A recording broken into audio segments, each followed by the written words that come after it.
நாம் ஒன்றிற்கு பதிலாக இன்னொன்று என்கிற தலைப்பின் கீழாக எதை தேவன் அங்கீகரிக்கிறார், எதை தேவன் அங்கீகரிக்கவில்லை, எதை மதிக்கிறார், எதை மதிக்கவில்லை, எதை ஏற்கிறார், எதை ஏற்கவில்லை, எது கணக்குக்கு வரும், எது கணக்குக்கு வராது, எது தீர்ப்புக்கு வரும், எது தீர்ப்புக்கு வராது, எது முடிவில்லா வாழ்வுக்கு உபயோகமாக இருக்கும் இருக்காது என்பதை பற்றி ஆதியாகமத்தில் பார்த்தோம், யாத்திராகமத்தில் பார்த்தோம், லேவியராகமத்தில் பார்த்தோம், எண்ணாகமத்தில் இறுதியாக 8ஆம் அதிகாரம் 18ஆம் வசனத்தை பார்த்தோம். இதை நாம் தொடர்ந்து பார்ப்பதற்கு முன்பாக ஒரு காரியம் மனதில் ஓடிக்கொண்டிருந்தது. இந்த தேவனிடத்தில் இறைஞ்சி மன்றாடும் விண்ணப்பித்து இறைஞ்சும் காரியத்தில் இந்தியா தேவனுடைய சந்திப்பை அடைய வேண்டும், இந்திய திருச்சபை தேவனுடைய சந்திப்பை அடைய வேண்டும். அதில் நாமும் ஒருவரே, நாம் அனைவரும் ஒருவரே. நம் வாழ்விலே மணவாளனான இயேசுவை சந்திக்க அவசியமான மணவாட்டியை போல நாம் தகுதி அடைவது கண்டிப்பாக மாற்றுக்கருத்துக்கு இடமில்லாத, விவாத பொருளாக இல்லாத ஒரு நிலையான விஷயம். இந்திய அரசாங்கத்துக்காக, முழு இந்தியாவுக்காக, மாநிலங்களுக்காக, வடக்கு தெற்குங்கிற நிலையில், அந்த நிலைக்காக, தமிழகத்துக்காக நாம் ஊக்கமாக ஜெபிக்க வேண்டும். குறிப்பாக தமிழகத்தை முற்றிலும் நசுக்கி ஒடுக்கி அடக்கி ஆளும்படி ஓயாத சதிகள் அரங்கேறி கொண்டே இருக்கின்றன, பொய்கள் திரிக்கப்பட்டு கொண்டே இருக்கின்றன.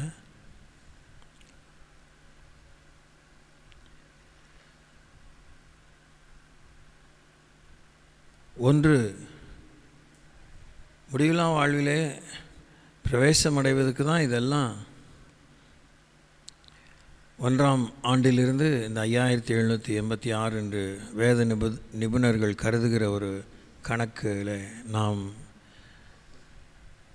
சற்று கவனம் செலுத்துகிறோம். பெருவாரியான வேத பண்டிதர்கள் இந்த கருத்தை கொண்டிருக்கிறதாக நான் அறிகிறேன். ஆனால் நம்முடைய காலங்களையும் சமயங்களையும் ஆளுமை இந்த உலகத்தோடு முடிஞ்சிருச்சு. அதுதான் நான் சொல்ல வந்தது. There is not going to be another history for all of mankind.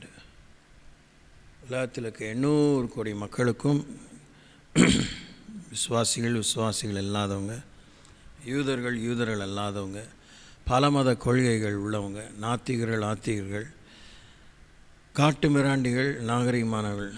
No humanity will have any other history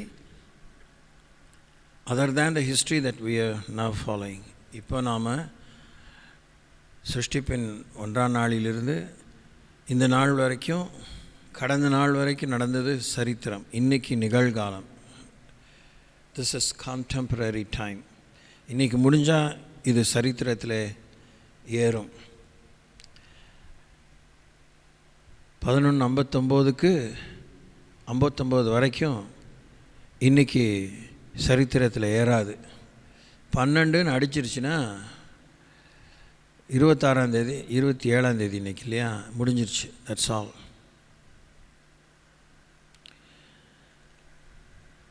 அது ஒன்று. ஸ்ட்ரெயிட் அவே ஹிமாலயன் ட்ரூத், மலையாளமான ஒரு உண்மை. 2வது, நம்முடைய வாழ்நாள் காலத்தின் இறுதி மூச்சு கரெக்டாக இந்த எக்ஸாக்டாக இந்த செகண்ட், இந்த மினிட்டு, இந்த மணி நேரத்தில் தான் பிரிஞ்சாங்களாம் சொல்ல முடியாது. ப்ராபப்ளி ஆல்மோஸ்ட் ரொம்பவே அந்த மாதிரி முடிச்சுட்டே பார்த்துருந்தா அந்த மானிட்டரில் எல்லாமே டெட்டாக ஸ்ட்ரெயிட் லைனில் வந்துருச்சு. கீன்னு ஒரு சத்தம் கேட்கும். அப்போ அந்த நர்ஸ் உன்னிப்பாக கவனிச்சிச்சின்னா ப்ராப்ளி இந்த மானிட்டர் ஏதாவது டாப் ரைட் ஹேண்ட் கார்னரோ லெஃப்ட் ஹேண்ட் கார்னர்லேயோ அந்த டைம் தெரியும். ஷீ மே டிக்ளேர் இந்த மணி துளியில் தான் இந்த அம்மாவுடைய உயிர் பிரிந்தது, இந்த ஐயாவோட உயிர் பிரிந்ததுன்னு ரெக்கார்ட் பண்ணலாம். அவ்வளோதான். The monitor only speaks but we don't know still the exact time. நம்ம ஒரு நம்பிக்கை தான் தெரிவிக்கிறோம். அதோட நம்முடைய சரித்திரம் முடிஞ்சிச்சு. அதே மாதிரி அந்த மணித்துளியில், அந்த நொடித்துளியில் தான் இயேசு கிறிஸ்து மத்தியாயத்தில் வந்தார். பிரதான தூதனை காலம் துணித்தது. தேவதூதர் ஆரவாரத்தோடு சேனையோடு ஆண்டவர் இறங்குகிறார், அப்படி மத்தியாயத்துக்கு வரார் அப்படிங்கிறது இருந்தால், அந்த நொடி பொழுதிலே இமைப்பொழுதிலே, அந்த நொடியும் இமைப்பொழுதும் we don't know, monitors cannot find. ஐசியூவில் இருந்தால் மானிட்டர் நமக்கு சொல்கிறதுக்கு வாய்ப்பு இருக்குது. ஐசியூவில் இல்லைன்னா nobody can tell it. கம்ப்யூட்டரோடு நாம் இணைந்திருந்தால் perhaps we may find the time. ஆனால் கம்ப்யூட்டர் இயங்கிக் கொண்டே இருக்கும். உயிர் பிரிந்ததை அது குறிக்காது. இதய துடிப்பை பதிவு செய்யும் அந்த கருவி மாத்திரம்தான் இந்த வேலையை, இந்த உதவி செய்ய முடியும். ஸோ அதோட இந்த 3 பாசிபிலிட்டி தான். இதோடு நம்ம உலக சரித்திரம் முடிஞ்சது. நல்லவனோ கெட்டவனோ, பாவியோ பரிசுத்தவனோ. இது ஏன் நான் உங்களுக்கு சொல்கிறேன் அப்படின்னா, நம்முடைய காலத்தையும் சமயத்தையும், நம்முடைய வாழ்நாட்காலம் குறுகினது, அது சஞ்சலமும் போராட்டம் நிறைந்தது என்று சொல்லி யோபின் புத்தகத்தில் வாசிக்கிறோம். நம்ம நாட்களை இன்னும் அறிவு நமக்கு தேவைன்னு மோசே ஜெபிக்கிறார். பிரசங்கி புத்தகத்தில் இந்த பக்கமாக நான் திரும்பி வரவே மாட்டோன்னு சொல்லுது. we will never come by this world. நமக்காக இன்னொரு சரித்திரம் எழுதப்பட போகிறதா? அப்போ நமக்கு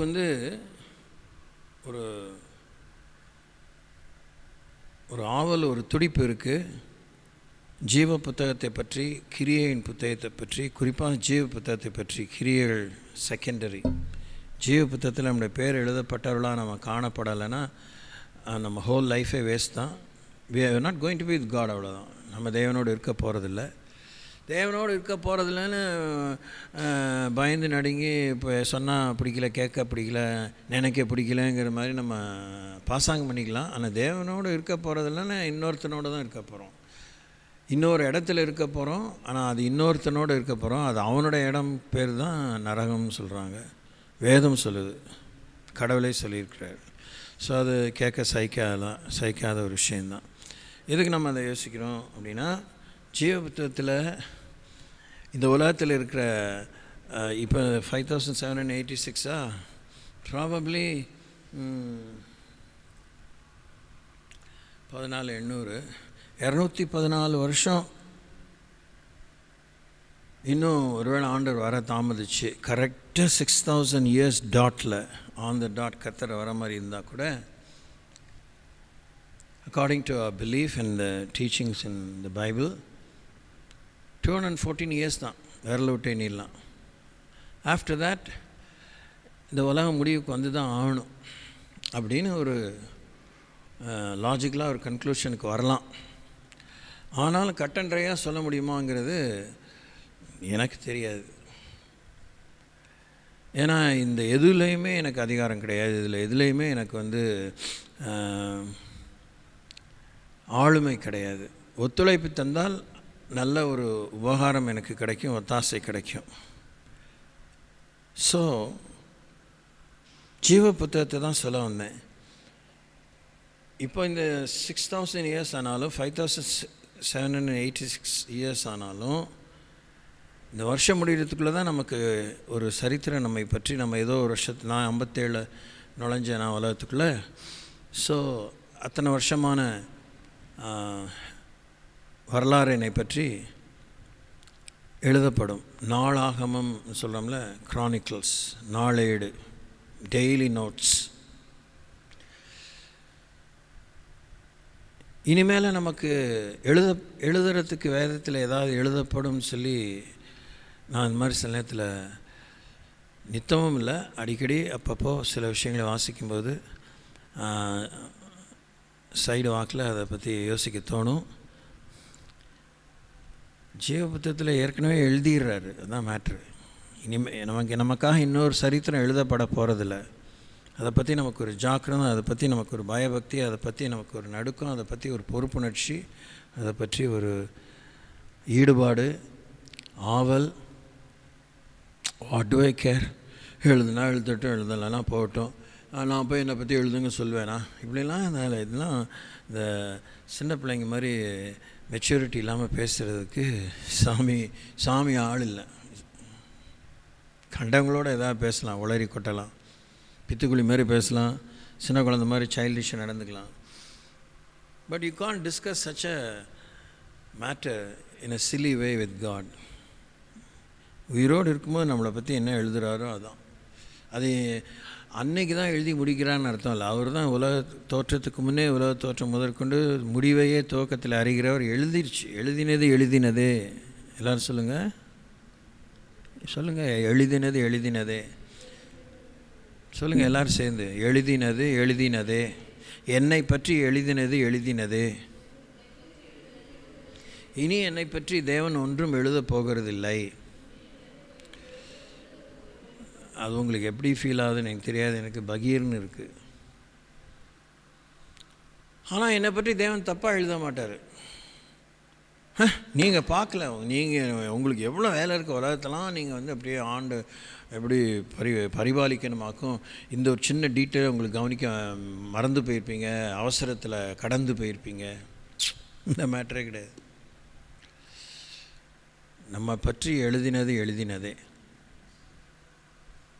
ஸோ தென் அப்போனா நம்ம எப்படி நம்ம பொறுப்பாக இருக்கணும்?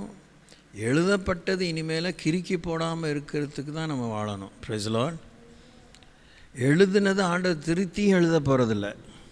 அதை சொல்லுங்கள், என்னை பற்றி எழுதினது திருத்தி எழுதப்பட போகிறதில்லை. வாயை திறந்து சொல்லுங்கள் சத்தமாக. கண்ட நேரத்தில் கத்துறீங்க, வாயை திறந்து சொல்ல. என்னை பற்றி எழுதினது தேவன் மறுபடியும் திருத்தி எழுதுவதில்லை. அதுவும் ரொம்ப கஷ்டமான விஷயம். என்னை பற்றி எழுதினதிலே தேவன் எதையும் கூட்டி எழுத போகிறதில்லை. சொல்லுங்கள், என்னை பற்றி எழுதினதிலே தேவன் எதையும் நீக்கப் போகிறதில்லை.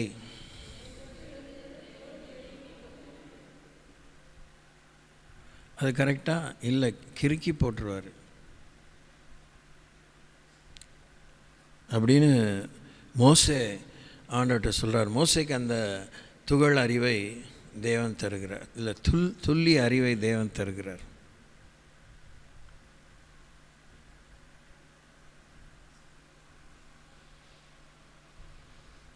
இன்னொன்று, நான் இதை சொல்லி கொண்டிருக்கும்போது தியானித்து இப்போ நான் உங்களுக்கு சொல்லிகிட்டு இருக்கும்போது இன்னொன்று யோசித்தேன். இன்னொன்று மனசில் ஒன்று வந்துச்சு.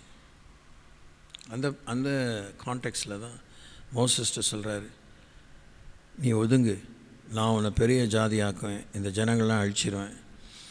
அப்போ அவர் திறப்பின் வாயில் நின்று கேட்குறாரு, நீங்கள் இப்படி ஓங்கிய பயத்தோடு பலத்த கரத்தோடு உங்களுடைய விரலின் செயலோடு இந்த ஜனங்களை அற்புத அடையாளங்களோடு இங்கே கொண்டு வந்துட்டு இவங்களை அழிச்சா புறஜாதிகள் உங்களை பற்றி என்ன சொல்லுவாங்க? அப்படி நீங்கள் செய்யணும்னு ஒத்த காலம் நீங்கன்னா என் பேரை கிறுக்கி போட்டுட்டு நீங்கள் என்ன வேணால் செய்யுங்க, நான் அதுக்கு சம்மதம் தெரிவிக்க மாட்டேன் அப்படின்னு சொல்கிறார். பாசிபிலிட்டி இருக்கிறது போல் அந்த வாசகம் நமக்கு ஒரு சாத்தியக்கூறு இருக்கிறது போல் தெரிந்தாலும் தேவன் நம்மை பற்றி வேறொரு சரித்திரத்தை எழுதப் போகிறதில்லை. நம்மை பற்றி அவர் பொய் பித்தலாட்டங்களை எழுதப் போகிறதில்லை, ஊழல் நிறைந்தவைகளை எழுதப் போகிறதில்லை. சமரசம் பண்ணி யாரோடு சமரசம் பண்ணின்னு நம்ம யோசிக்கிறதே அபத்தம். ஏன்னா அவருக்கு நிகர் அவரே, அவருக்கு அப்பாற்பட்டு அவரோடு இணைந்த யாருமே இல்லை. there is none beside him. கண்டிப்பாக அவர் பிசாசிட்ட போய் பேச போகிறதில்ல. அவர் எந்த ஒரு உயர்தரமான அந்த சிருஷ்டிகளையும் 24 மூப்பர்கள், 4 ஜீவராசிகள், இப்படிலாம் பிரம்மாண்டமாக அந்த பரலோக தர்பாரை பற்றி சொல்லுது. God is not going to discuss anything about anyone with those creatures. அது நமக்கு நம்பிக்கை கொடுக்கிறதா இருந்தாலும் RPM 2026 ஜனவரி 27 செவ்வாய்க்கிழமை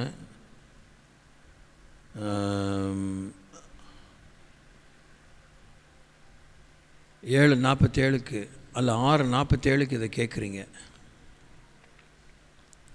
இது நம்ம கேட்கணும், இது பதிவில் ஏறணும் தான் இதை நான் உங்களுக்கு சொல்லியிருக்கேன். இன்னொரு முறை இதை சொல்கிறதுக்கு எனக்கு கடவுள் ஞாபகம் கொடுத்தா நல்லது. அப்போது இந்த பதிலாகங்கிற விஷயத்திலேயே இது இந்த இந்த ஒரு நியதி இருக்குது பார்த்திங்களா, இந்த பிரின்சிபல் பயங்கரமாக வேலை செய்யுது. நான் அப்புறம் கரெக்ட் பண்ணிக்கிறேன், அப்புறம் நான் சரி பண்ணிக்கிறேன், அப்புறம் நான் பேசி தீர்த்துக்கிறேன், அப்புறம் நான் சமாதானம் பண்ணிக்கிறேன் இப்படிலாம் சொல்கிறோம் பார்த்தீங்களா. சொல்கிறோம் மாத்திரம், செய்யவும் செய்கிறோம். ரகசியமாக செய்கிறோம், பகிரங்கமாகவும் செய்கிறோம். இந்த வார்த்தை பகிரங்கமாகவும் சொல்கிறோம், ரகசியமாகவும் சொல்லணும். மனசுக்குள்ளேயே கூட சொல்லிக்கும். எல்லாத்துக்கும் முன்னாடி செஞ்சால் நல்லா இருக்காது, தனியாக அவங்கள பார்த்து போய் பேசணும் அப்படின்னு மனசில் தீர்மானிப்போம். இப்போ இது சொல்லும்போது இன்னொரு காரியம் எனக்கு ஞாபகம் வருது. இளையகுமாரன் சொத்தை பிரிச்சுட்டு போயிட்டான். இறுதியில் அவனுடைய முடிவு பன்னி கூட்டத்தோடு இருக்க வேண்டியாயிடுச்சு. அந்த தவிடு கூட அவனுக்கு சரியாக கிடைக்கல. அவனுக்கு உணர்வு வந்தது. அவன் உணர்வு வந்தபோது இப்போ பசி கொல்லுது, இப்போ உணர்ந்து இந்த தவிடாவது கிடைக்குது, இது வேண்டாம் நம்ம பேர் வீராப்பா இருந்துட்டு பட்னியில் சாகிறதோட அங்கே போய் ஒப்போற ஆகிறேங்கிற பீத்தலை கொஞ்சம் நிறுத்திக்கிட்டு சாப்பிட்டுட்டு தெம்பா அப்பாக்கிட்ட நடந்து போகலாம் அப்படின்னு அவன் நினச்சிருந்தாலுமே சிக்கல் தான். ஆனால் அந்த இடைப்பட்ட நேரத்தில் அவனுக்கு இருந்த மன தவிப்பு, உணர்வு தவிப்பெல்லாம் பற்றி பைபிள் எக்ஸ்பிளைன் பண்ணல. soon after he thought, he straight away got up. மனசில் தோணின வேகத்தில் அவன் எந்திரிச்சு தகப்பனிடத்தில் வந்தான். அறிக்கை பண்ணுறது ரிஹர்ஸ் பண்ணான் மனசுலையே. ஆனால் அவங்க அப்பா ஃபுல் அறிக்கை பண்ண விடலை. அவங்க அப்பா வந்துட்டதில் ஒரே மகிழ்ச்சியின் உச்சத்தில் இருக்கிறாரு. இதை பண்ணுங்கள், அதை பண்ணுங்கள், இதை செய்யுங்க, அதை செய்யுங்கன்னு அவர் மும்முரமாக இருக்கிறாரு.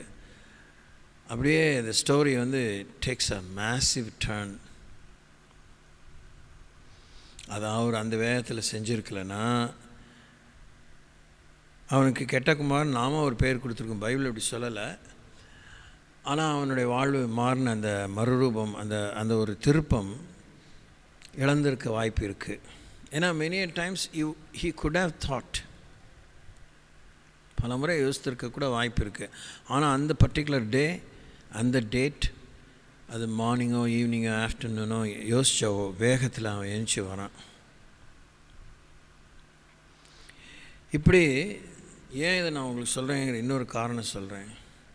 உலக முடிவில் நம்ம எடுத்த தீர்மானங்களை நிறைவேற்றாமல் போகிறதுக்கு நம்முடைய சுயம் எதிர்ப்பாக இருக்கும், முட்டுக்கட்டையாக இருக்கும். உலக ஆசாபாசங்கள், உலகத்தினுடைய தீர்மானங்கள், உலகத்தினுடைய எதிர்பார்ப்புகள், உலகத்தினுடைய போதனைகள், ஜனத்துடைய அபிப்பிராயங்கள், எதிரிகளோ நல்லவங்களோ கெட்டவங்களோ பாசமானவங்களோ பகையாளிகளோ யார் சொன்னாலும் that world, the system of the world will simply stand against us. மூணாவது, இயற்கை நமக்கு விரோதமாக செயல்பட வாய்ப்பு இருக்குது. இதெல்லாம் கூட ப்ராபப்ளி ஏதோ ஒரு யுக்தியில் நம்ம ஜெயிக்கிறோன்னா கூட நம்மை அப்படியே விழுங்க நினைக்கிற துரைத்தனங்கள், அதிகாரங்கள், அந்தகார லோகாதிபதிகள், வானம்ல பொல்லாத ஆவின் சேனையின் வல்லமைகள் தேவ சித்தத்துக்கு, தேவ திட்டத்துக்கு, தேவனுடைய சிந்தைக்கு ஒப்பு கொடுக்காமல் ஒத்துழைக்காமல் இருப்பதற்கு நம்ம நேரம், காலம், சமயம், தருணம், நம்முடைய தீர்மானத்தை நிறைவேற்ற முடியாமல் காலத்தை விழுங்கிரும். காலத்தை விழுங்கிரும்னு சொன்னால் அது ஒரு இடியமேட்டிக் எக்ஸ்ப்ரெஷன் தான். காலத்தை சிதறடிச்சிடும். It will distract us. மனவேதனை தந்து துக்கத்தின் ஆழத்தில் கொண்டு போய் புலம்ப செய்து, இல்லை சலிச்சிக்க செய்து, விரக்தி அடை செய்து, ஆமாம் இப்போ செஞ்சு என்ன ஆக போகுது, இவ்வளோ தூரம் வந்துட்டோம், இனிமேல் வாழ்ந்து என்ன, செத்தா என்ன, இப்படிலாம் அதெல்லாம் எனக்கு சமத்தியாக நம்ம நோட் பண்ணணும் பாருங்கள்.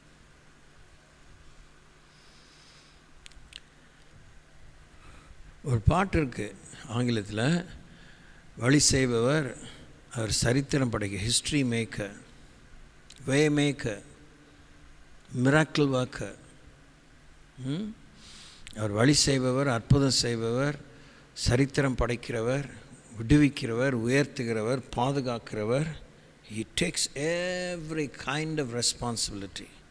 எல்லா பொறுப்பையும் எடுத்து நம்மை உருவாக்கி, நம்மை மெருகேற்றி, நம்மை அழகுபடுத்தி, பிதாவுக்கு முன்பாகவும் இயேசு கிறிஸ்துவுக்கு முன்பாகவும் தூய மணவாட்டியை நிறுத்த பெரிய உத்தரவாதத்தை, முழு உத்தரவாதத்தை எடுத்துக்கொண்ட தூய ஆவியானவர் தான் அந்த ஒரு பர்டிகுலர் நானோ ஆட்டோ செகண்டில் இஸ் கோயிங் டு ஸ்டாப்.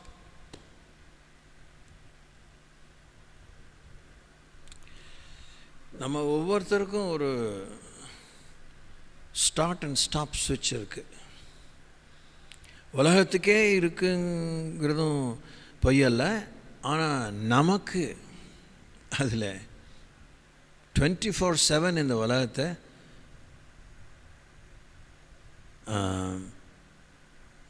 வலம் வர, சுற்றி வரத்துக்கு 24 மணி நேரங்கள் இருக்குது. ஹெமிஸ்பியர்ஸ், இந்த உலகத்தினுடைய பூகோள அமைப்பு அப்படி இருக்குது. North pole, south pole, east west, longitude latitude, மகர ரேகை, கடக ரேகை, பூமத்திய ரேகை, இதிலெல்லாம் நம்ம இருக்கோம். ஹலோ, ஆமாம், அப்படிலாம் ஊரை விட்டு ஒதுங்கி நிற்கிறேன். ஸோ நம்ம பற்றி கடவுள் இவ்வளோ கவனம் செலுத்துகிறாருங்கிறதுக்கு தான் நான் இதை உங்களுக்கு சொல்கிறேன். இதெல்லாம் நம்ம பொறுப்பெடுத்துக்குவோன்னு நினைக்கிறீங்க? இதுக்கெல்லாம் நமக்கு நேரம் இருக்குன்னு நினைக்கிறீங்க அப்படின்னு சொல்லுங்கள். எங்கெங்கே இதெல்லாம் நினச்சிட்ருக்கிறது? காலையில் எழுந்துச்சி சமைக்கிறதே பெரிய பாடம், காலையில் எழுந்துச்சி ஸ்கூலுக்கு போகிறதே பெரிய பாடம், காலையில் வேலைக்கு போகிறதே பெரிய பாடம், எல்லாமே நமக்கு பாடு தான்.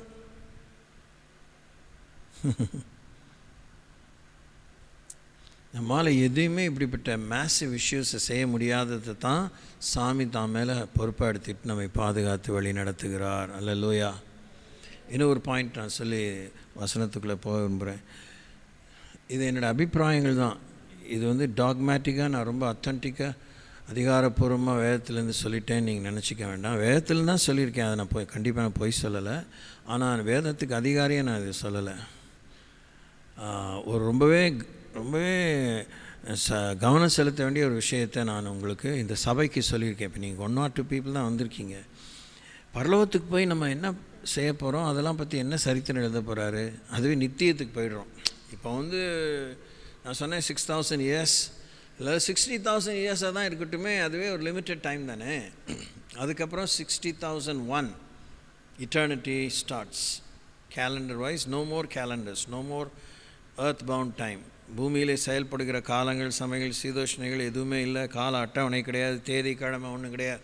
நித்தியம், முடிவில்லா காலம். முடிவில்லா காலத்தில் நடக்க போகிறத பற்றி முடிவான விவரங்களை தேவையான அளவுக்கு ஆண்டவர் வேதத்தில் சுட்டி காண்பித்திருக்கார். எல்லாத்தையும் சொல்லலை, ஆனால் சொன்ன அளவுக்குமே நம்மளால் முழுசாக அதை கிரகிச்சிக்க முடியல.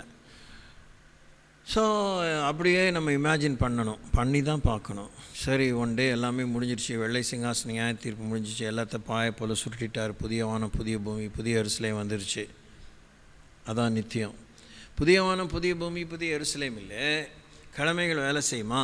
எனக்கு அவரே சூரியன் சந்திரன் இல்லை, அவரே நமக்கு வெளிச்சம் சொல்லப்பட்டிருக்கு. நட்சத்திரங்கள்லாம் வைக்கப்படும், அதனுடைய ஒளியெலாம் அதுக்கு அவருடைய ஒளிக்கு முன்னாடி ஒன்றும் இல்லை அப்படிலாம் சொல்லப்பட்டிருக்கு. என்னத்தை நம்ம எதிர்பார்க்கறது? என்ன நம்ம நிகழ்வோம், என்ன நிகழும், அந்த நிகழ்வை பற்றி யார் அதெல்லாம் குறிப்பேடு எடுத்து தூதர்கள் பண்ணிக்குவாங்கன்னு ஒரு நம்பிக்கை சொல்லலாம். தைரியமாக கூட இருக்கலாம். தூதர்களுக்கு தானே வேலை, வேறு என்ன வேலை அவங்களுக்கு? கடவுள் சித்தத்தை செய்கிறதும், மணவாட்டி நேசித்து நமக்காக செஞ்சதெல்லாம் பார்த்து அதுங்களுக்கு சர்வ் பண்ணுறதுமே தான் அதுங்களுக்கு வேலை. அதுங்களாம் கூட குறிச்சிக்கலாம். ஆனால் என்ன புஸ்தகம் இருக்கும்? பைபிளை தாண்டி ஒரு புஸ்தகம் இல்லை. Praise the Lord. இனி பைபிள் ஆண்டர் நம்மளை பற்றி எதுவும் எழுத போகிறதில்ல. ஏன்னா பைபிளெல்லாம் நம்ம நிறைவேற்றி போகலை, கிருபையினால் தான் போகிறோம். அல்லேலூயா. பைபிளை நிறைவேற்றி போகலை, கிருபையினால் தான் போகிறோம். So we have no more work to do in heaven in the sense சரித்திரம் படைக்கும் கிரியைகளை ஒன்றும் நம்ம செய்யலை. நித்தமும் அவருக்கு கீழ்ப்படிந்து, நித்தமும் அவரை பிரியப்படுத்தி, நித்தமும் சித்தத்தை செய்கிறதே அது வேறு ஸ்டைலில் செய்ய போகிறோம், வேறு மாதிரி செய்ய போகிறோம். உண்மையாகவே நம்ம வேறு மாதிரி தான் இருக்க போகிறோம். இந்த அழிவுள்ள சரீரத்தோடு இருக்க போகிறதில்ல. வருத்தம் இருக்காது, பசி இருக்காது, தாகம் இருக்காது, துன்பம் இருக்காது, துக்கம் இருக்காது, எதுவும் இருக்காது. எவ்வளோ ஒரு ஆல்டுகெதர் டோட்டலி வேறு லெவல் இந்த பூமியில் சொல்லிக்கிறோம், அவ்வளோதான். அந்த வேறு லெவல்னு வார்த்தை மாற்றம் தான் சொல்லிக்கலாம்ல. அது அந்த வேறுங்கிறது வந்து அங்கே போய் பார்த்தோன்னு தான் தெரியும். சோஃபார் எல்லாருமே நியர் டெத் எக்ஸ்பீரியன்ஸில் நான் திரும்பி போக மாட்டேன், நான் போகல அப்படின்னு சொன்னாங்க. 190 பேர் தான் அப்படி இருக்காங்க. 10 பேர் தான் நீ போய்த்தான் ஆகணும், நீ சொல்லித்தான் ஆகணும்னு ஆண்டவர் அனுப்புகிறாரு. மற்றதுங்களாம் அங்கேயே உட்காந்துக்குதுங்க, செத்தாலும் சரி இல்லைன்னா வேறு மாதிரி போனாலும் சரி. ஸோ ஏன் நமக்கு இந்த விஷயத்தில் இவ்வளோ ஒரு கேர்லெஸ்னஸ், பயபக்தி இல்லை, ஒரு பயம் இல்லை. பயங்கிற திருட்டு பயம் இல்லை, நமக்கு ஒரு பொறுப்புணர்ச்சி இல்லை.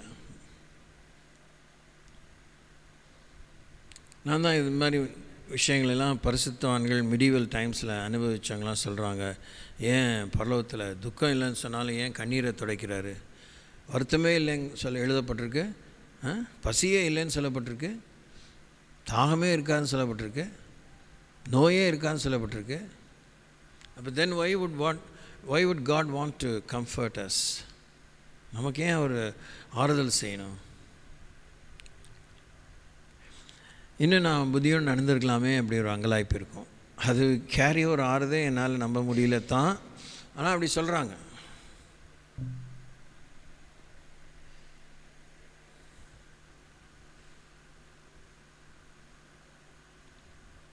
இவ்வளோ நான் சொல்லியிருக்கேன்.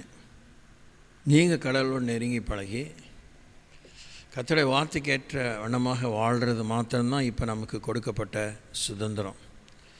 இதை கூட நான் உங்களுக்கு சொல்லலாமா சொல்லக்கூடாதா அப்படிங்கும்போது முன்னே எனக்கு நிறைவான மகிழ்ச்சி உண்டு. இந்த பாட்டு பாடினோன்னா எனக்கு நம்பிக்கை வந்து சரி நான் சொல்லட்டும், லெட் மீ ஷேர். ஸோ இதெல்லாம் வந்து செய்யுள் நடையில் பாடிட்டு ஆங்கிலத்தில் சொல்கிற மாதிரி பிரம்மெல்லாம் கிடையாது. It's not hallucination. Okay, it's not a false pretext. ஹோலித்தனமாக நம்மளை தட்டி கொடுத்துட்டு இட்ஸ் ஆல் ரைட், பூமியில் ரொம்ப கஷ்டப்பட்டேன், ரொம்ப நிந்தனை அனுபவிச்சிட்டேன், ரொம்ப பாட அனுபவிச்சிட்டேன். நிந்தனை பாட அனுபவிக்கிறத கரெக்டாக பண்ணணும், சத்தமே இல்லை. நிந்தனை பாட அனுபவித்தாலும் ஆத்திரத்தில் அள்ளி தெளித்த கோலமாக இருக்கக்கூடாது, கோபமாக தான் இருக்கும். நீங்கள் எப்படி அப்படியே நீங்கள் தான் எப்போயுமே இடித்த பிள்ளையார் மாதிரி உட்காந்துருப்பீங்களா? அதில் நான் இந்த மாதிரி ஒரு போக்குக்கு ரெகோபோத் பிரியலுக்கு சாமி என்ன சர்டிஃபிகேட் கொடுக்க போகிறான்னு எனக்கு ஒரே திகைப்பாக தான் இருக்குது. என்ன சொன்ன இப்போ ஜீசஸே வந்து இதை விட பெட்டராக, இதை விட ரொம்ப அதிகாரப்பூர்வமாக சொன்னால் நீங்கள் எப்படி இருப்பீங்க? இப்படியே தான் உட்காந்துருப்பீங்க. உங்களை பார்த்துக்கிறீங்களா? நெக்ஸ்ட் வீக் வரும்போது கண்ணாடி எடுத்துகிட்டு வாங்க, முகம் பார்க்குற கண்ணாடி. உங்களையே பார்த்துட்டுருங்க, காதில் மாத்திரம் கேட்டுட்டு உங்கள் மூஞ்சி எப்படிலாம் மாறுதுன்னு பாருங்கள். பார்த்தா தான் உங்களுக்கு எதாவது புத்தி வந்தால் நல்லாயிருக்கும். ஏன்னா நீங்கள் கடவுளை பார்க்க துடிக்கிறீங்களே, அந்த ஆசையும் இருக்குது. அந்த ஆசையை விடுறது இல்லையே. எல்லா ஆசையை விட அதான் பெரிய ஆசைன்னு உங்களுக்கு மனசில் இருக்கும். ஸோ இதெல்லாம் நீங்கள் யோசிக்கணும். இப்போது நாட்களை விரயம் பண்ணாமல் ஃபைனலாக அவர்கிட்ட போய் இருக்க போகிறோம். இனி நம்மை பற்றி என்ன எழுத போகிறாருங்கிறது அது ஒரு பெரிய விஷயம். Thank you Lord. நான் ஏன் கொஞ்சம் நேரம் இழுத்துட்டே இருந்தேன்னா அந்த ஒரு விஷயம் யோசித்தேன். இது வெளிப்படுத்தின விசேஷத்தில் சொல்கிறாரு, ஒன்றுமே இனிமேல் எழுதப்பட போகாது, முடிஞ்சிருச்சு அப்படின்னு சொன்னேன்னா, இந்த சபைகளை பற்றி 3 சபையை பற்றி ஜெயங்கொள்கிறேன் வேணும் அந்த பகுதியை மாத்திரம் வாசிக்கிறார். வெளிப்படுத்தின விசேஷம் 2ஆம் அதிகாரத்திலேருந்து நம்ம பார்ப்போம். 334ஆம் பக்கம். ஃபஸ்ட்டு எபேசு சபைக்கு சொல்கிறார், ஜெயங்கொள்கிறவன் எவனோ அவனுக்கு தேவனுடைய பரதேசின் மத்தியில் இருக்கிற ஜீவ விருட்சத்தின் கனியை புசிக்க கொடுப்பேன் என்று எழுது. இதை புரிஞ்சிக்க வேண்டியது இவ்வளோதான். இதெல்லாம் இப்போ இது பிரசங்கம் இல்லை. ஜெயங்கொள்கிறவனுக்கு ஃபஸ்ட்டு சபைக்கு, எபேசு சபைக்கு ஜீவ விருட்சத்தின் கனியை புசிக்க கொடுப்பேன்னு வாக்குறுதி எழுத சொன்னார். எப்போ நடக்கிறதுக்கு முன்னாடியே, நடக்க போகிறத முன்னாடி எழுதிட்டார்.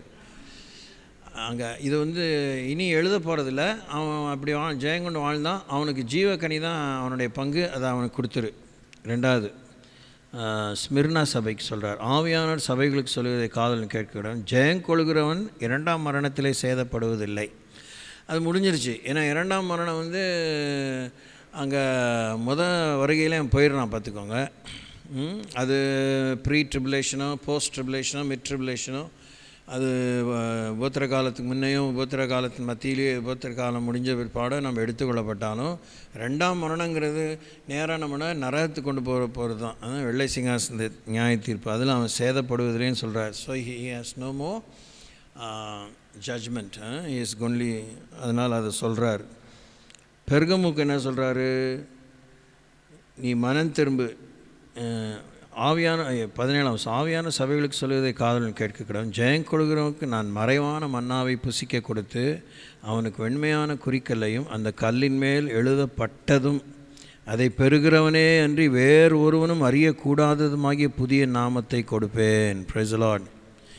கொடுப்பேங்கிறது நமக்கு வாக்குறுதி கொடுக்குறாரு. ஆனால் இதெல்லாம் ஏற்கனவே அவர் தீர்மானித்த விவரம். Price the Lord. அடுத்தது தியேத்திரா சபைக்கு.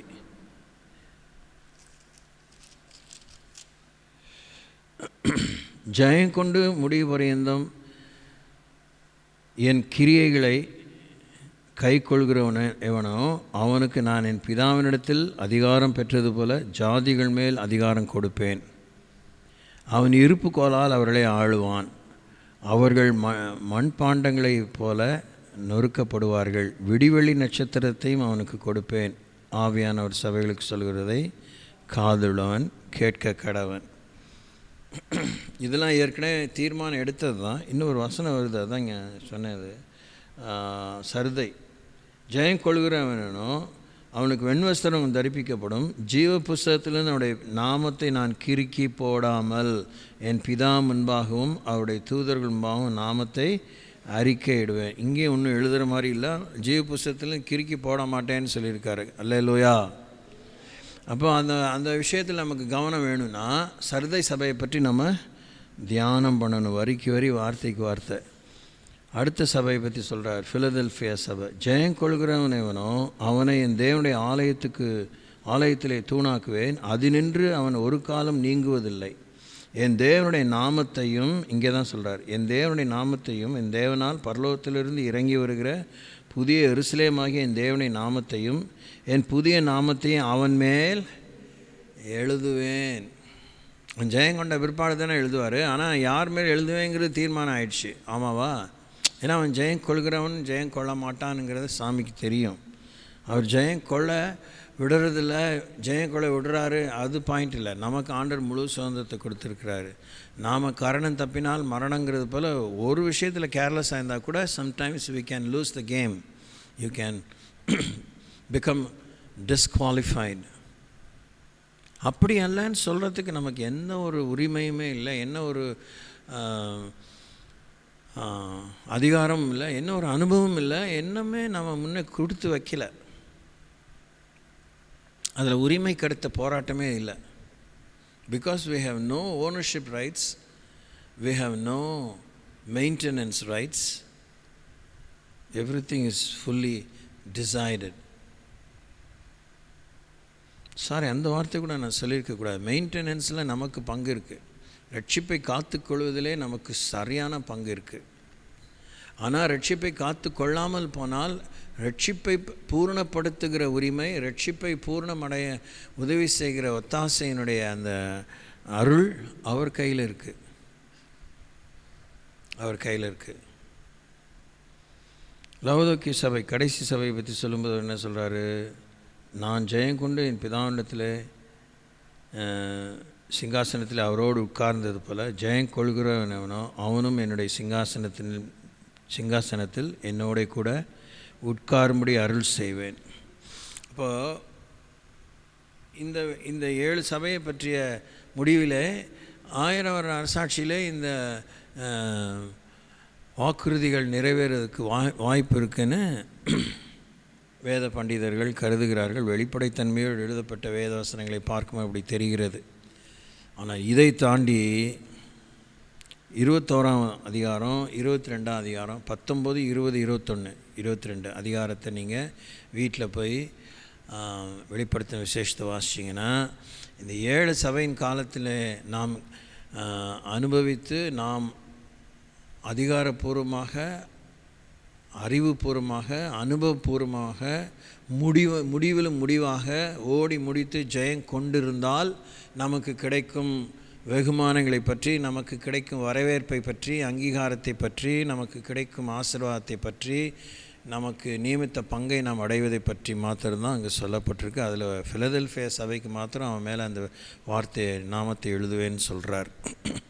ஓகே, ஸோ எழுதினதே. ஆக இப்போ நாம் இன்றைக்கி 1 சாமுவேல் 25ஆம் அதிகாரம் 21ஆம் வசனத்தில் ஒன்றிற்கு பதிலாக இன்னொன்று என்கிற விஷயத்தை தியானிப்போம். ஸோ இதுவரைக்கும் கேட்டதில் இறுதியில் நான் சொன்ன இந்த வெளிப்படுத்தின விசேஷ பகுதியில் ஒன்றுக்கு பதிலாக இன்னொன்று கொடுக்குறேன்னு எங்கேயுமே ஆண்டவர் வாக்குறுதி கொடுக்கல. Price the Lord. நீ ஜெயிக்கலைன்னா பரவாயில்லப்பா, நான் இதை உனக்கு கொடுக்குறேன், ஜெயித்தவனுக்கு அதை கொடுக்குறேன், ஜெயிக்காதவனுக்கு இதை கொடுக்குறேன்னு சொல்லலை. ஆமாவா இல்லையா? என்ன தூங்குறீங்க? ஆமாவா இல்லையா? ஆமாம். ஜெயித்தவனுக்கு இது, ஜெயிக்காதவனுக்கு என்ன கொடுக்குறேன்னு சொல்லவே இல்லை. Praise the Lord. அதனால் தேவையில்லாமல் குழப்பிக்காதீங்க. பரவாயில்ல, இது இல்லைன்னா அது கொடுப்பாரு அப்படின்னு don't you settle down for something. நீங்களாக வசனத்துக்கு இடையில் நீங்களாக ஒரு அபிப்பிராயம் கொண்டு எதையோ யோசிச்சுட்டு இருக்காதீங்க.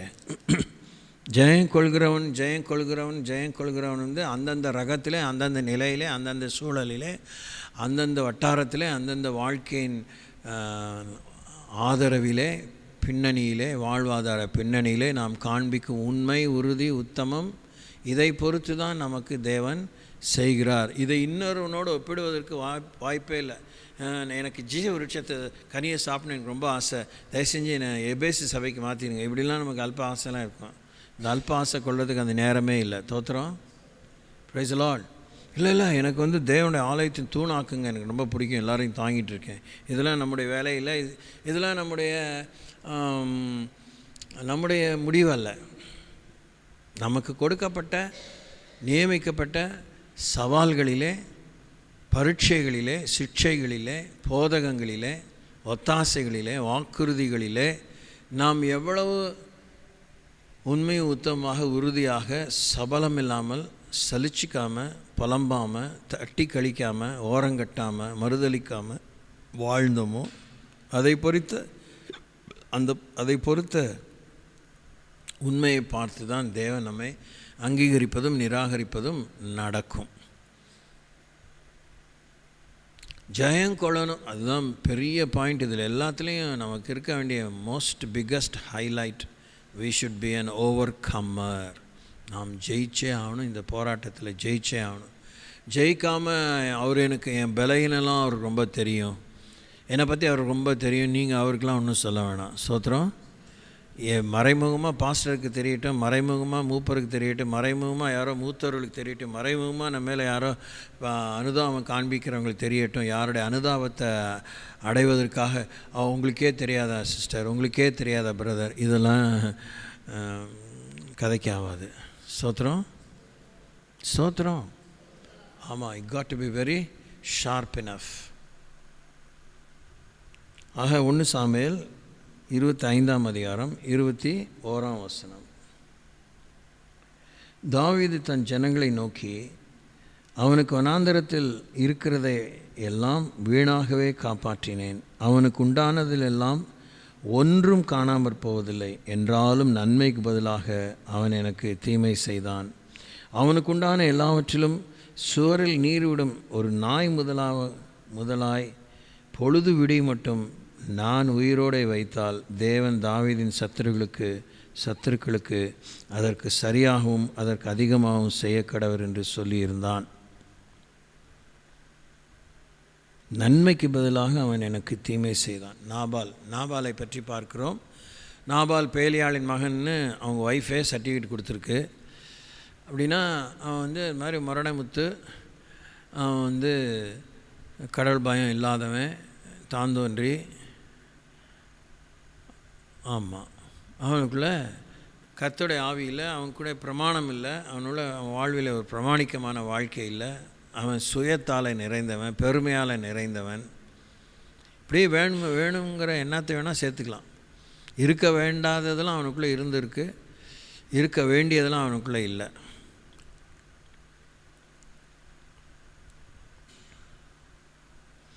இந்த சந்தர்ப்பத்தில் நீங்கள் புரிஞ்சிக்க வேண்டிய ஒரு பெரிய விஷயம்,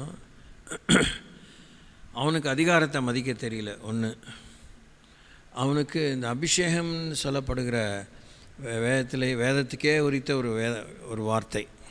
அதை எப்படி புரிஞ்சிக்கலான்னா, பரிசுத்த ஆவியானவர் மறைமுகமாகவும் பரிசுத்த ஆவியானவர் பகிரங்கமாகவும் சிருஷ்டிப்பின் ஆரம்பத்திலிருந்தே கிரியை செய்து கொண்டே இருக்கிறார்.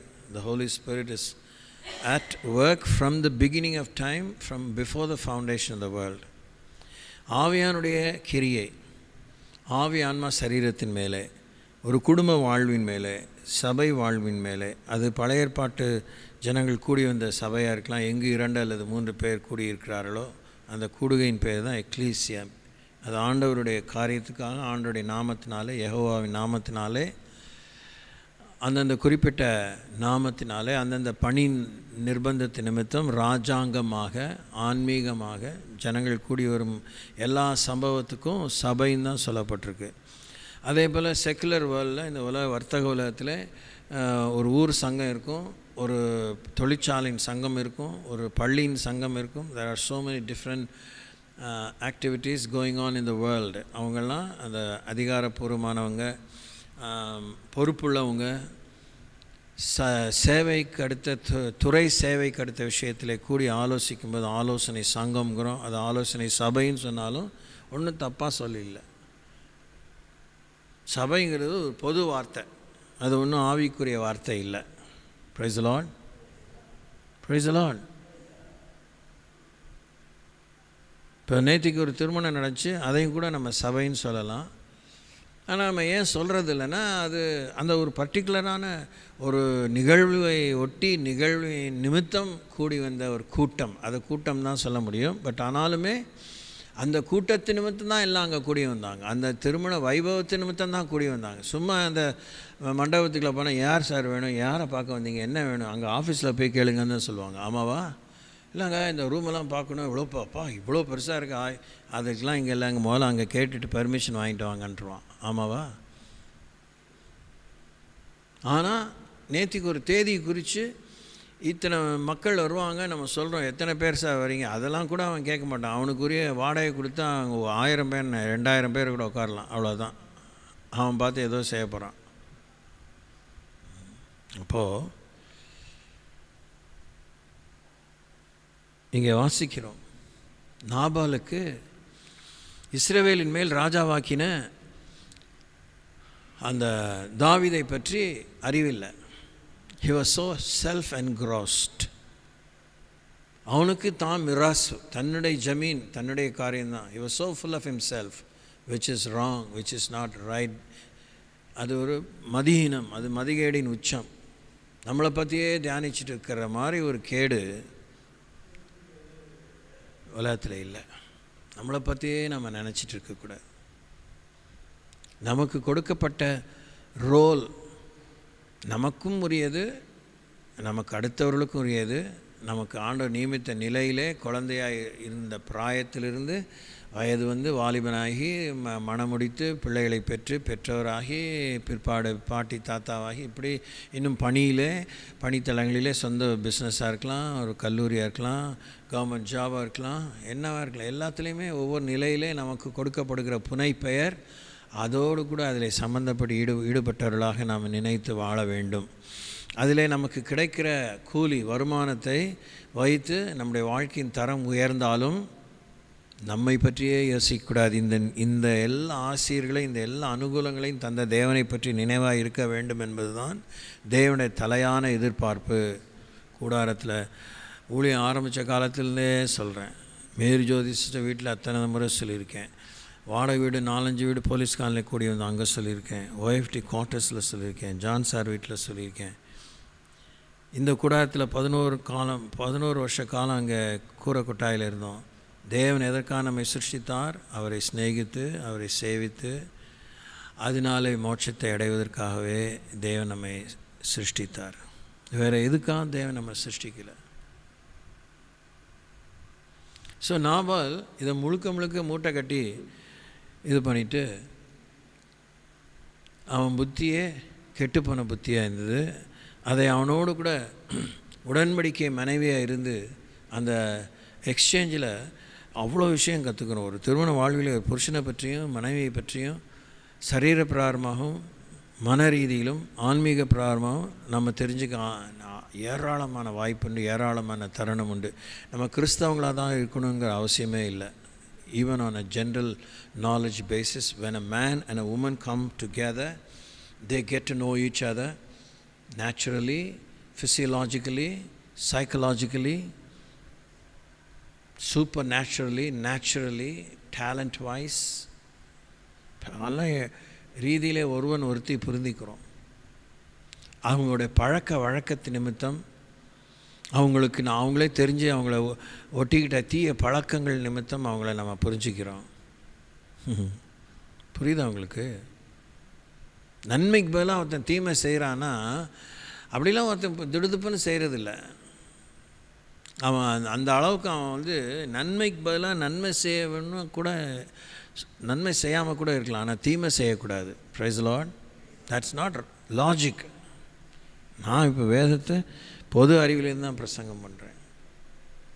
நாபாலுக்கு அப்படி நடந்துக்க தெரியல. அதுவும் ராஜாவாக அபிஷேகம் பண்ணப்பட்ட பரிசுத்தாவினுடைய அதிகாரத்து நிமித்தம் ஒரு சமஸ்தானத்தின் அதிகாரியாக வைத்த ஒருவனை அதிகாரத்தை மதிக்க தெரியல, அதிகாரத்தை அருளின ஆண்டவனை மதிக்க தெரியல. அந்த அதிகாரத்தினாலே நியமிக்கப்பட்ட ஒரு அதிகாரி செய்த உபகாரத்துக்கு பிரதி உபகாரம் செய்யாட்டினாலும் எதிராக நடந்து கொண்ட, முரடனாக நடந்து கொண்ட விதம் ஒவ்வாது, ஏற்கத்தகாது. அவங்கள அடித்து, அவனோட வேலையாட்களை அடித்து, அவங்கள நிந்தித்து வீட்டுக்கு அனுப்பியிருக்கான். தாவீதுக்கு எப்படி இருக்கும்? இவனுடைய ஆடு மாடுகளை எதிரி பற்றிட்டு போகாமல் இருக்கிறதுக்கு நான் அவனுக்கு பாதுகாவலாக இருந்தது வேஸ்ட்டு. இவனுக்கு மரியாதை தெரில. இவன் நாளைக்கு காத்தாலைக்குள்ளே ஒரு சுவரில் நீருடு நாயாவது உயிரோடு இருந்தால் தாவீதுக்கு கடவுள் அதுக்கு ஏற்றுதான் அதிகமாக செய்யக்கூடாதுன்னு அவனுக்கு சூடாயிடுச்சு. இதுக்கிடையில் தான் அபிகாயில் வரா. ஸ்தோத்திரம். Price the Lord. நன்மைக்கு பதிலாக தீமை, நன்மைக்கு பதிலாக தீமை. காசு கொடுக்கறது பதிலாக அப்படின்னே அந்த மாதிரியே பொருள் இது மாத்திரமே யோசிக்காதீங்க. There are many down to earth issues which can be good. பேச்சில் குத்தி பேசாமல், பொடி வச்சு பேசாமல், நக்கல் அடித்து பேசாமல், தேவையில்லாமல் வழிய வேண்டாம். எதுக்கு விளையணும்? இதுக்கு சொல்லு ஒன்று அவசியமே இல்லை. You don't have to impress someone. ஒரு இன்செக்யூரிட்டினால தான் நம்ம பொய் சொல்கிறோம், கூட்டி குறைச்சி சொல்கிறோம், மிகைப்படுத்தி சொல்கிறோம். இதெல்லாம் தேவையே கிடையாது. செஞ்சுங்க. செய்ய வேண்டிய கடமை, செய்ய வேண்டியதை மாத்திரம் செய்து முடித்த அப்பிரயோஜனமான ஊழியக்காரன் ஒருத்தர் தான் நெத்தி அடியாக தலையில் நங்குன்னு கொட்டி புத்தி சொன்ன ஒரே நபர் அந்த உலகம் சரித்திரம் முழுசும் இயேசு கிறிஸ்து மாத்திரம்தான். யோசித்து பாருங்கள். பொது அறிவில் ஞான அறிவில் இல்லை, சும்மா தேவையில்லாத மரியாதையெல்லாம். இயேசு கிறிஸ்து மாத்திரம் அந்த 3 வருஷம் பகிரங்க ஊழியத்தில் அவர் செய்யாத நன்மை என்ன இருக்குது? குறைஞ்சபட்சம் 3 வருஷத்தில் 3000 நன்மை செஞ்சுருப்பார். இன்னும் மிகையெல்லாம் நான் சொல்லலை. ஆனால் எழுதப்பட்ட காரியம் கொஞ்சம்தான். சரி, 300னே வச்சுக்கோம். ஒரு வருஷத்துக்கு 100ன்னு 350 நன்மை செஞ்சுருப்பார். 350 நன்மைக்கும் நன்மை பெற்றவங்க நன்றி சொல்லிகிட்டே இருக்க முடியுமா? உங்களை மாதிரி உண்டா? எடுத்த உடனே அவர் செய்த நன்மைக்கு போய் யார்கிட்டையும் சொல்லாத, விளம்பரம் பண்ணாத. குஷ்டரோகிக்கு மாத்திரம் சொல்கிறாது, பிரமாணத்துக்கு அடுத்த சுகம், அதனால் நீ போய் ஆசாரியன்ட்ட காமி, அதுக்குரிய காணிக்கை செலுத்து, போகிற வழியெல்லாம் தம்பட்டம் பண்ணிட்டு போகாத. 6000 பிசாசு போயிடுச்சு. என்ன இப்படி சொல்கிறீங்க? அதெல்லாம் ஓகே, நீ என்னெல்லாம் பின்பற்றி வர வேண்டாம், உங்கள் ஊரில் போய் சாமி செஞ்ச நன்மையை சொல்லு, இறை அரசை பற்றி சொல்லுன்னு அனுப்பிவிட்டார். என்றைக்கு தான் நம்ம புத்தியை கற்றுக்க போகிறோம்?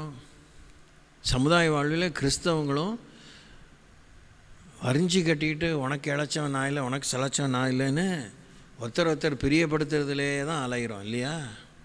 ஒருத்தர் முக்கியத்துவத்தை அடைவதற்கே அலைகிறோம். Why we dress up? Okay, நம்ம நல்லா இருக்கணும், ப்ரெசன்டபிளாக இருக்கணும், அதெல்லாம் okay, that's logic, that's common sense. But ஆனால் ஒரு நூல் ஒரு இது எதுக்கு ரொம்ப தடாபுடான்னு. ஆனால் நம்ம நினைக்கிறோம் தெரியல, ஒவ்வொருத்தருடைய கான்செப்ட், ஒவ்வொருத்தருடைய அண்டர்ஸ்டாண்டிங். அதனால நம்ம விமர்சித்தாலும் பெரிய தப்பாக போயிடும். எல்லாரும் இயேசு போல் இருந்துட முடியுமா? இயேசு போல தான் இருந்தால் ஆகணும். எல்லோரும் இயேசு போல் இருந்தால் தான் போக முடியும். இருந்தால் அதெல்லாம் இருக்க முடியுமானா அப்படின்னா அவருக்கும் உனக்கும் சம்மந்தம் இல்லைன்னு அர்த்தம். இயேசு போல் இல்லைன்னா யாரை போல் இருக்க போகிற? பேதுருவை போல் இருக்க போறியா? போகிற போக்கில் 3 தடவை மறுதளிச்சிட போகிற, ஜாக்கிரதை. யோவான் யாக்கோபு இருந்த போறியா? ஒன்று ரைட்டு லெஃப்ட்டுன்னு இந்த மாதிரி ஏதாவது கேட்டு தொலைய போகிற. இயேசு போல் இல்லைன்னா வேறு யாரை போல நீ இருக்க போகிற? வேறு யாரை போல் இருக்க முடியும்? யாரை போல் இருந்தால் சுகம்? யாரை போல் ஆனானப்பட்ட இயேசுவே ஜனங்க ஏற்றுக்கலையே முழுசா? ஆமாவா இல்லையா? நன்மைக்கு பதிலாக தீமை. இயேசு கிறிஸ்து நன்மை செஞ்சு தானே வாங்கி கட்டிக்கிட்டாரு. இவன் பாவிகளின் சிநேகிதன், இவன் பிசாசுகளின் தலைவனான பெயல்செபூலை கொண்டு பிசாசுகளை துரத்துக்கிறான், இவன் ஒரு ஏமாத்துக்கார பய, இவன் ஒரு பொம்பளைகள் பின்னாடியே போயிட்டுருக்கான். இவன் என்ன நாசரேத்தூரில் பிறந்தான், அந்த ஊர்லேருந்து எவனாவது உருப்படுவானா? அதுவே கேடிகள் இருந்த ஊர். அது என்னது நம்ம ஊரில் அது பேர் என்ன, இனாம் குளத்தூரா? அது பேர் என்ன, அந்த ரவுடிகளாக இருப்பாங்களே. ஆமாம் சார், அந்த ஊர் பேர் என்ன? அந்த கருமண்டபத்தை தாண்டி இனாம் குளத்தூர் தான். இனாம் குளத்தூர் தான். அங்கே தான் இந்த திருட்டு பயிரெலாம் இருப்பாங்கன்னு எல்லாம் ஒரு முத்திரை குத்திட்டாங்க. எங்கேயாவது ஒன்று காணாமல் போயிடுச்சுன்னா போலீஸுக்காரன் அங்கே தான் போவான். அந்த மாதிரிலாம் இயேசு கிறிஸ்துவுக்கு ஏராளமான நிந்தைகள், அவமானங்கள், கெட்ட பெயர், நிராகரிப்பு, கொலை செய்யவே தான் அலைஞ்சானுங்க, குத்தம் கண்டுபிடிக்கனே தான் அலைஞ்சானுங்க. ஒரு கூட்டம் நன்மை பெற்றாலும் ஒருத்தனாவது நன்றி சொன்னானா? 10 பேர் சோமானாங்க ஒரு டைமில் ஒரு கூட்டமாக. அதில் ஒருத்தன் தான் வந்து நன்றி சொன்னான்னு ஆண்டவரே அங்கலாய்க்கிறாரு. அவர் நன்றிக்காக அலையலைன்னா கூட நன்றி உள்ளவர்களாக இருங்கள்ங்கிற சொல்லிக் கொடுக்க வேண்டிய அளவுக்கு நார ஜனங்களாக இருந்தானுங்க. நன்மைக்கு பதிலாக தீமை. இந்த ஒரு காரியத்தை கூட நம்ம கொஞ்சம் கவனமாக சீரியஸாக எடுத்து வாழ்ந்தாலே எவ்வளோ பிரச்சனையை தவிர்க்கலாம். குடும்ப அளவிலிருந்து, தனிப்பட்ட நட்புறவிலிருந்து, விதின் த ஹோம், அக்கா தங்க, அண்ணன் தம்பி, கசின்ஸ், சிப்ளிங்ஸ், அலைய வேண்டாம். You don't have to. ஐயோ எனக்கு நன்றியே சொல்லலை, நன்றி நீ ஒன்றும் சொல்லாத, நீ வாட்கா போயிட்டே இரு, கோவப்படாத. தாவீதை போல டென்ஷன் ஆகாது. தாவீது பக்கம் டென்ஷன் ஆகிட்டாயா? அபிஷேகம் பண்ணப்பட்டவன் தான், ராஜா தான். ஆனால் ஒரு பொம்மநாட்டி தேசத்து பிரஜை நினச்சா அதையும் தலையை சீவிருக்கலாம், இவனையும் சீவிருக்கலாம், ஒன்றும் இல்லாமல் ஆகிக்கலாம், தீயை வச்சுட்டு போயிட்டே இருக்கலாம். யார் அவனை கேட்க போகிறா? ராஜா, அதிகாரம், யார் அவனை கேட்க போகிறா? ஒன்றும் கேட்க. ஆனால் ஒருத்திக்கு புத்தி இருந்துச்சு. ஸ்தோத்திரம், லேலூயா. ஸோ நன்மைக்கு பதிலாக நாம் தீமை செய்ய வேண்டாம். நன்றி எறுதல் உள்ளமாய் இருங்கள். செய்த நன்மைகளை ஒருத்தர் நினச்சாலே பாதி கோபம் தனியும், மினிமம் பாதி கோபம் தனியும். ஸ்தோத்திரம். புதுசாக அவங்க நன்மை செய்யலைங்கிற அங்கலாய்ப்பெலாம் அவங்களுக்கு தேவையில்லை. செஞ்ச நன்மைக்கு நன்றியாக இருந்தாலே போதும். அது ஒரே ஒரு உதவி இருக்கும், அது அவ்வளோ பெரிய உதவியாக இருந்திருக்கும். Price the Lord.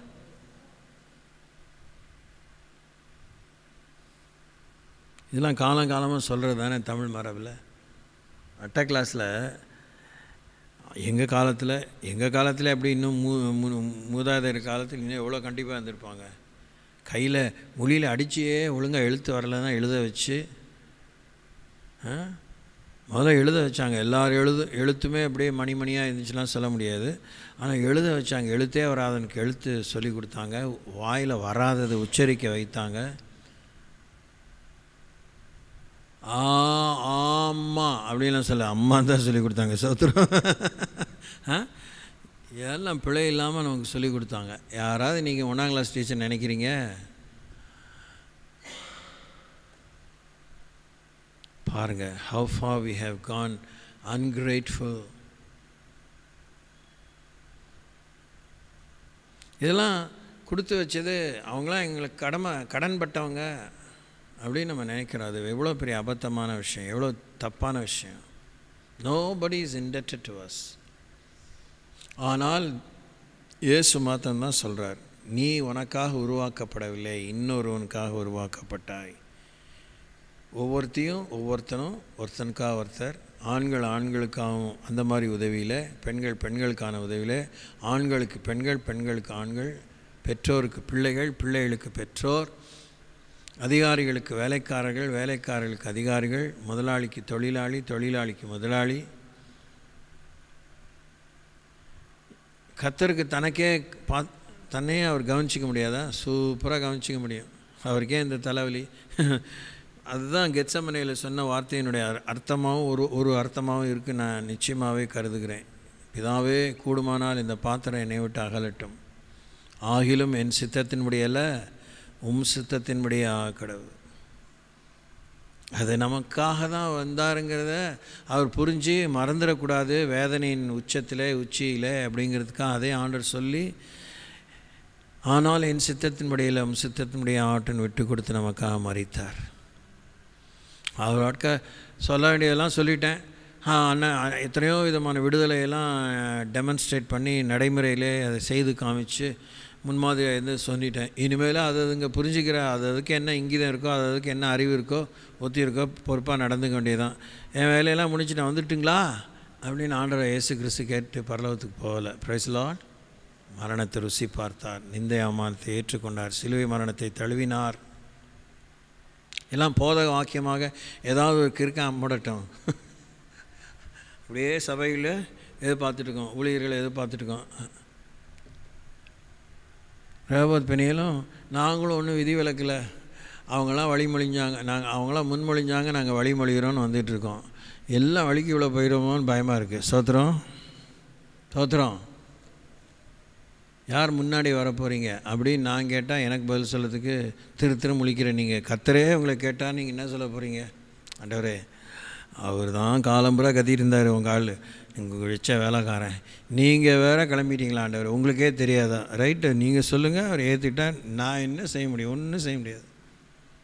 இல்லை ஆண்டவரை பிடிச்சி மாட்டி விடுங்க அப்படின்னு சொல்ல முடியுமா? சொல்கிறதாக இல்லை. தன்னார்வமாக ஏற்றுக்கொண்ட பணியவே நம்ம செய்கிறதுக்கு தடுமாறுறோம், பின்வாங்குகிறோம், சப்பானி ஆகிடுறோம். திணிக்கப்படுற வேலையை நீங்கள் செஞ்சிருவீங்களா? கண்களை மூடுவோம்.